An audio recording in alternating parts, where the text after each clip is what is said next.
Hey guys, welcome back to We're Talking Movies. This is Cade, joined by Andrew, and today we are going to be reviewing Psycho from 1960. Andrew, this is a movie that is not only regarded as one of the greatest horror films of all time, but it's also regarded as one of the greatest movies ever made. And in preparation for doing this review, you finally watched it for the first time, actually. So, having seen it, do you agree that it deserves that title as one of the greatest films of all time? Yes, to put it simply. This is a very, very well made, not just horror movie, but just movie in general. It's handled by one of the most talented directors in film history. It's got some very instantly iconic character performances. It's got some instantly iconic moments. It just feels very well made. And that might be a weird way of putting it, but that's really the best way I can describe it. Yeah, for sure. Well, starting off with our pros, the first big pro that I have with the movie is just the plot. And actually, this is a pro that's similar to what we talked about in our Saltburn review. What I really like about the plot of this movie is, again, it's a movie that starts off as one thing, but then it turns into something totally different once you get halfway through the runtime. The plot kicks off with Marion Crane when she embezzles $40,000 from her boss and goes on the run.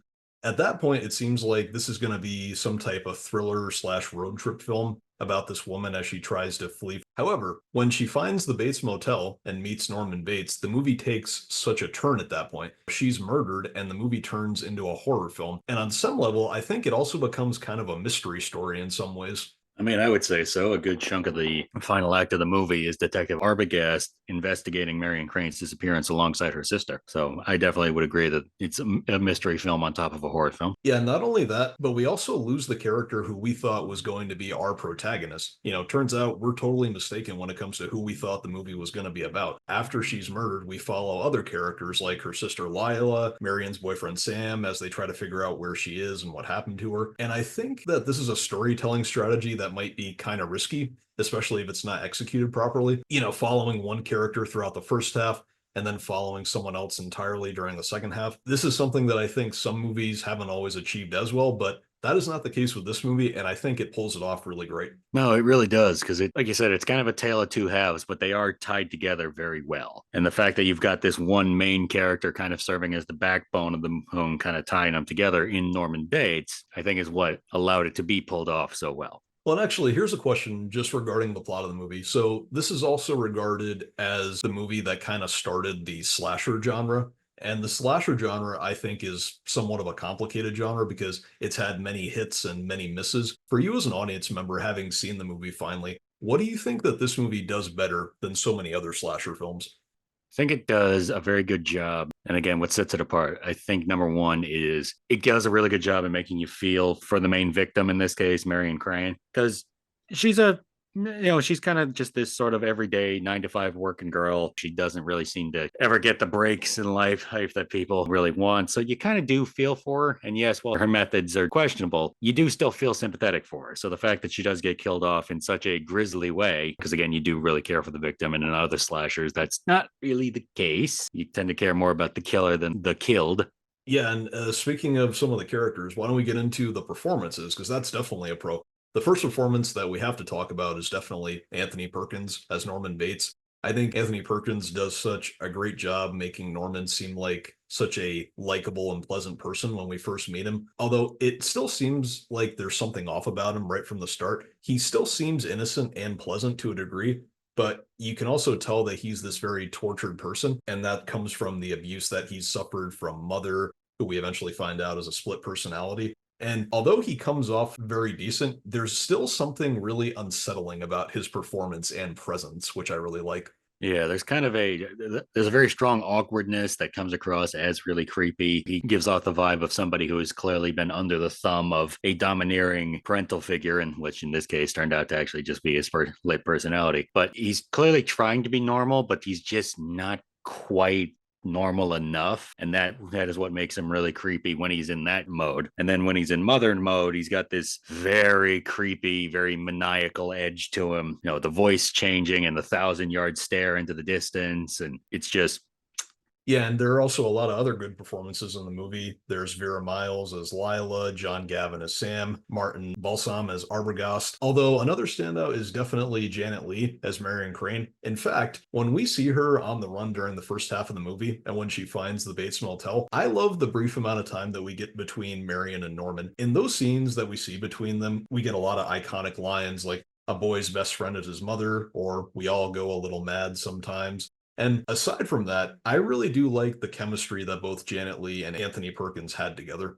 Yeah, I would agree because clearly Marion Crane, she is trying to be nice to Norman, but you can clearly tell that something's not 100% right with this guy. But I don't think I think he's harmless. And then you got Norman, who's clearly enjoying the fact that he's got some level of company that's not his mother. But again, he's been under the thumb of mother for so long that he doesn't really know how to act around her. It does create this very interesting dichotomy. And then again, when Norman flips the switch and kills her, it's even more shocking. Yeah, and I just want to say, I think that the fact that the two of them had such great chemistry together, I think that that's definitely important because, at the end of the film, when we discover the big twist of the movie where Mother is actually just the other personality of Norman, I think that's important because Mother felt jealous and she was threatened by Marion because of Norman's attraction to her. So I think that that's something that both actors had to get right with their chemistry and interactions together. So I think that it had to feel believable in that way in order for that twist to make more sense.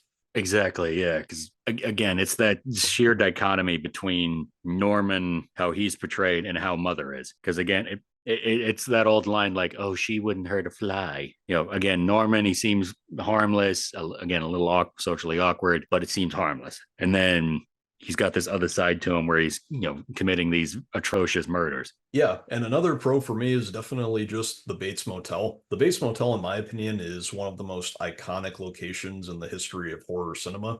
And that's just my opinion. But part of what I think adds so much to it is the fact that the location is more than just a motel. We also have this large, beautiful, and somewhat unsettling house that sits up the hill. I love how the motel seems very welcoming and casual, while the house just feels kind of eerie and unwelcoming. And I think the production design on both the motel and the house is just so well done. Actually, question, do you consider the main location of the film a character of its own?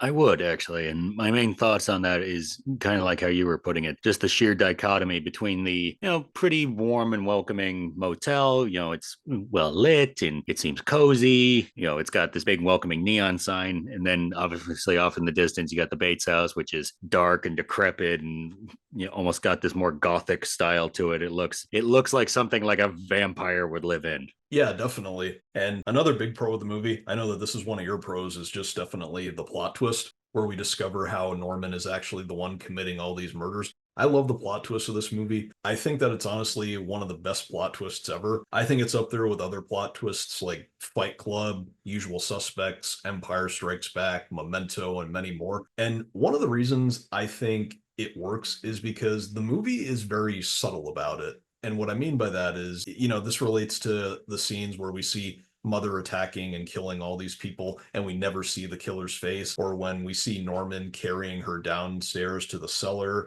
The story does a great job hinting at it, and it never feels like they're overdoing it at any point in the movie without giving it away too early. It's also a plot twist that I think makes sense after the discovery, because sometimes when you get to the twist and you look back at the entire movie, sometimes it doesn't really make all that much sense. In this case, it definitely makes sense. And with all that, do you think it's one of the best plot twists ever?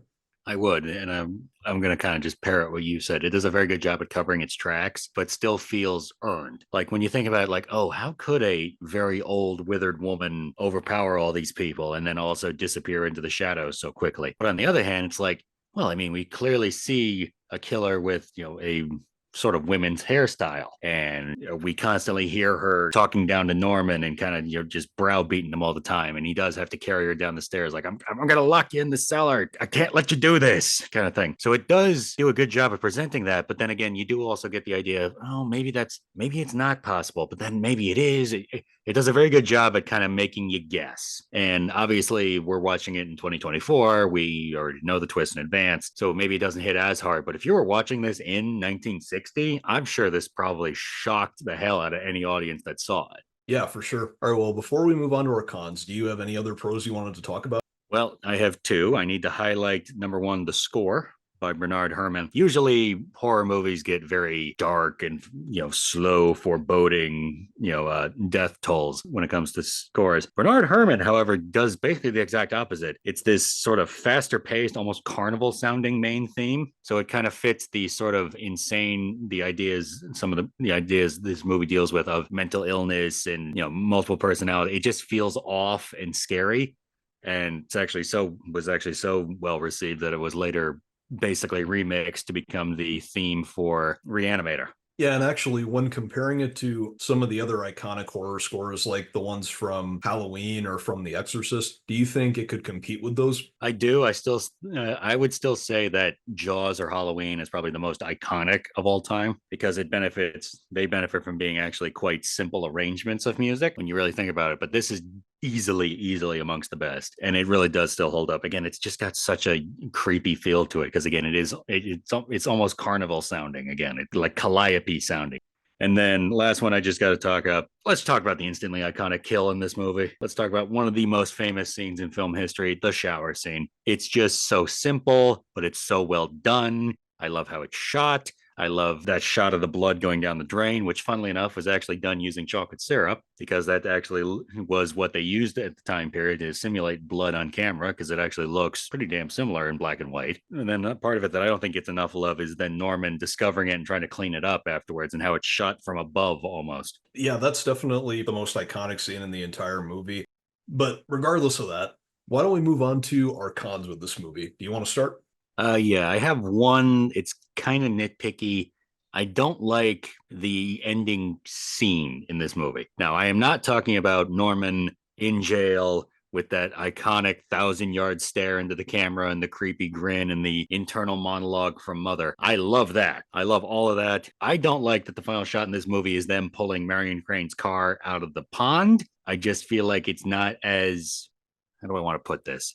It doesn't hit as hard as if the movie had just ended with that shot of Anthony Perkins staring daggers into the camera with the creepiest smile in film history. I just feel like it doesn't hit as hard and it kind of takes you out of that very iconic moment. Yeah, I can see where you're coming from. Honestly, I think my only con with this movie is the scene at the police station after the big climax of the movie when Norman's psychiatrist walks in and he explains everything to the characters and us essentially. Everything about Norman's past. We also learn how Mother has always been Norman's other personality who took over to commit all these murders. Personally, my issue with the scene is that I've always felt that the movie gave us a little too much detail where it didn't need to be. And here's what I mean. We had all those hints throughout the movie, where we found out that Norma was actually dead, that it was actually just Norman the entire time. We would see other things like we found out how Norma supposedly killed herself and her lover with strychnine. Norman's psychiatrist gives us all this information. And personally, I think that we didn't need all of that at the end of the movie. I think that there were things that we could have pieced together on our own as audience members as we saw the movie. So that's really only my big issue with the film is all. So maybe a little too much exposition at the very end. Maybe have tightened it up a little bit more. Yeah, I think that that's my only big issue. But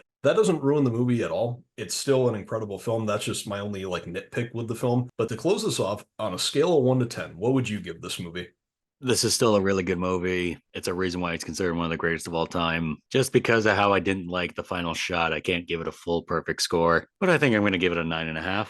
Absolutely. I am also going to give it a 9.5 out of 10. It is that great of a film, one of the greatest horror movies and greatest movies of all time. And yeah, 9.5 seems right. All right, guys, I think that that's the end of this review. Thank you so much for listening. Don't forget to like and subscribe, and we will see you later.